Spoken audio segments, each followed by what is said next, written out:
Hello everyone and welcome to Best Side Cycling. In this video we're going to go over my recent bike trip to Victoria via the Clipper. It was a short weekend trip, but I got to try out this bike Friday that they just loaned out to me, so it was really cool and I love to give my impressions of riding around near the city. So let's get right into it.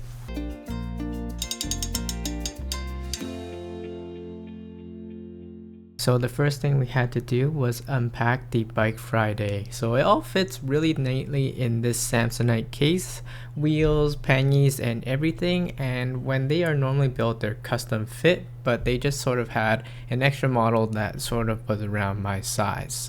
And this was me setting up the bike, which involved quite a sort of big long process, a lot more than a Brompton or anything else, but I get through it. So I have it initially set up here.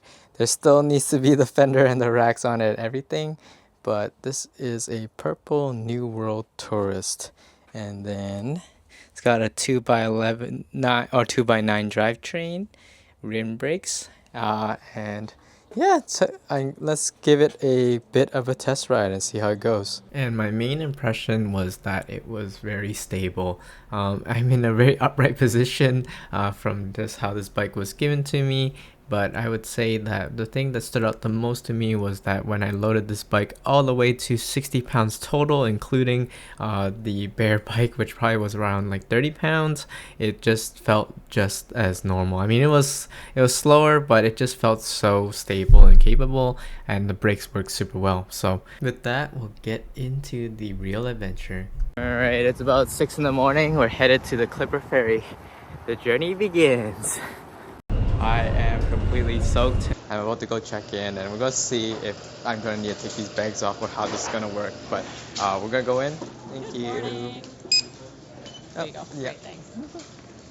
So for those of you that haven't taken this ferry before, it's a passenger ferry that goes from downtown Seattle all the way to downtown Victoria. It takes about 3 hours and it's nice, but you do have to arrange the bicycle tickets in advance, and they're only available through call, and it does incur a extra handling fee. My sort of round trip, for example, for this trip was about $258 here in mid-October, so it's definitely not the most economical way to get there. But yeah, also one last note is that they didn't ask me to take off the panniers, so that might have just got lucky. But yeah, I think in their policy somewhere they say they could ask you to take off the check bags, but I think as long as there's sort of space on the boat, you should be okay to go. Here at the observation deck, and today is a very cloudy day, cloudy morning, so that's how I got completely soaked so far. But yeah, there's our skyline and everything, as well as all the views. This is a 3-hour morning journey heading over to Vancouver Island, so this should be fun. I presume my bike is on board somewhere. Let's see if we can find it, because I can see there's this other bike that's like right there, and then maybe our bike is slightly in front of that or something. I don't know, maybe, but yeah. I'm sure it's safe somewhere here on board. And in terms of what it looks like inside, there is sort of reserved seating that you can get that's sort of like how it would be in a train. There is a galley with some food, and yeah, after 3 hours we make it to Canada.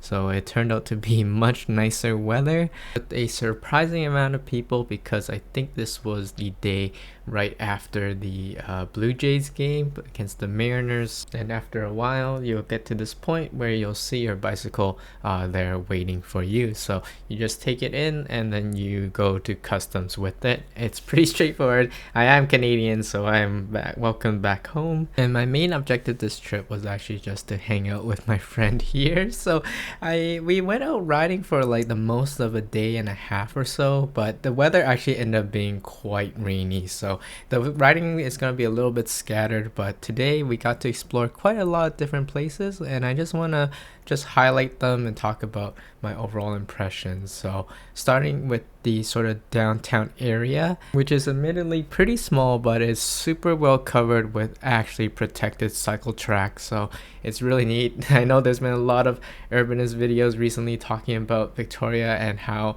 it's increased its bike share significantly over the past while, and this is definitely why. And then also things that I love seeing was that they have a free bike valley that's hosted by the city itself. So that's an amazing amenity to be able to come here and just enjoy it and be worry free about what happens to your bike. And then I went also to go see one of the cool family bike shops here, and they had a ton of cargo bikes here, even more than probably what we have available in the States. But highly recommend. And I think in terms of just riding around this particular area, it's really approachable and apt for anyone, including Government Street, which they made into this pedestrian only street, with lined with shops and everything, so that sort of caps that off. And then the next area that I found really nice to ride is heading over to Dallas Road, which is sort of south of here, and then heading eastbound. So it's just this nice path that you can go. I'm sure it gets incredibly busy during the nice times, but when we went, it was quite pleasant, and it just seems to go on and on with just water views all the way through, and that was pretty cool. And then on from there, I'd say that leads most of the riders ship, and sort of where many people go is towards the main trail networks of the Galloping Goose and the Lochside Trail.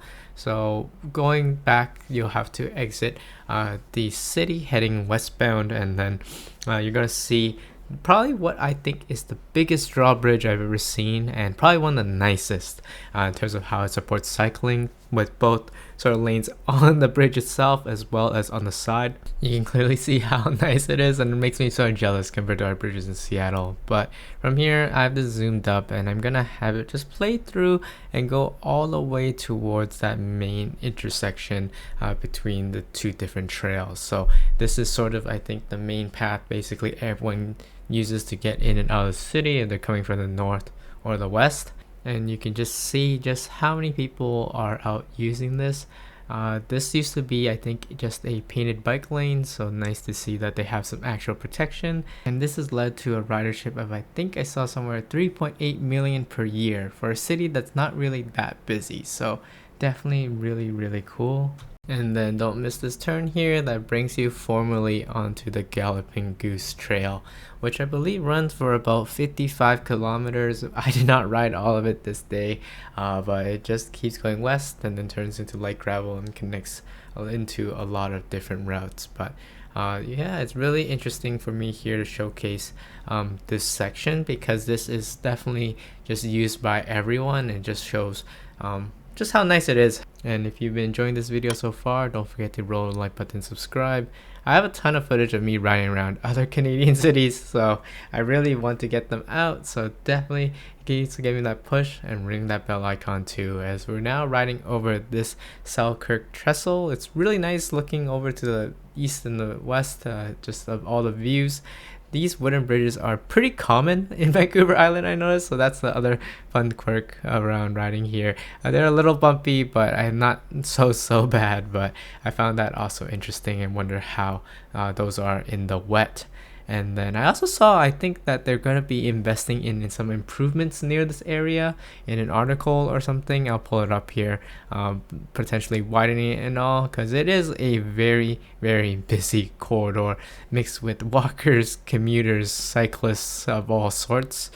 So it definitely, with these tunnels and everything, it really would help. But I am getting major Pacific Northwest vibes, just like the Burke Gilman that we have in Seattle, acting as a major thoroughfare for cyclists.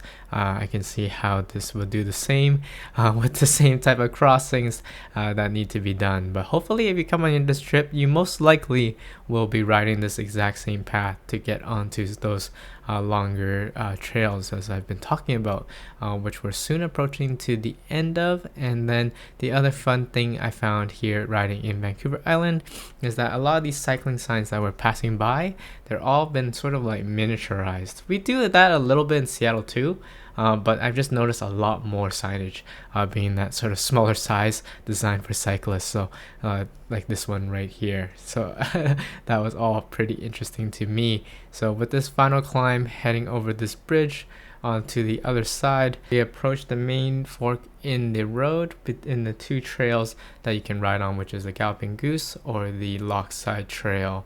So we'll go start here now with the Galloping Goose Trail. This is the more famous one going east-west, and despite it being a rail trail, so you're gonna find some elevation here is up and down, and starting for the good while you're sort of next to the highway, but the terrain sort of varies very quickly, but sort of has a similar pattern of going through different neighborhoods and then wooded areas and so on. Today we just sort of rode it for a good bit, ended up at a coffee shop and then turned back around, followed by going right where we started and then heading onto the Lochside Trail, which was a little different because it sort of was not as uniform and just a paved trail. There was sort of just residential areas, there was light gravel trails, and so on and so forth. So it was a pretty nice mix. The part I enjoyed the most was this section that really opened into farmland, and then we got a nice little surprise. These are affectionately known as the Lochside pigs, which was definitely my favorite part of this trail. But overall, a few other of my bike highlights was the Fisherman's Wharf, as well as the Sydney to Anacortes terminal, which is no longer running, and this chance YouTube encounter. Here with Oh the Urbanity, a Canadian urbanism channel based in Montreal. He's a much bigger channel than me, but he's also happened to be here exactly at the same time, so came by to say hi. But what do you think of Victoria?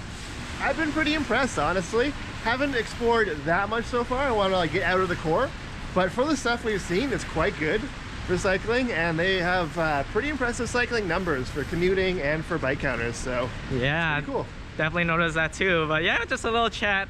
Yeah, somehow all of us somehow find each other some way somehow, so yeah, but definitely go check out this stuff. And what was cool about this trip is that I would say this was my first ever time actually bike packing / touring. I was in the area for about 3 days.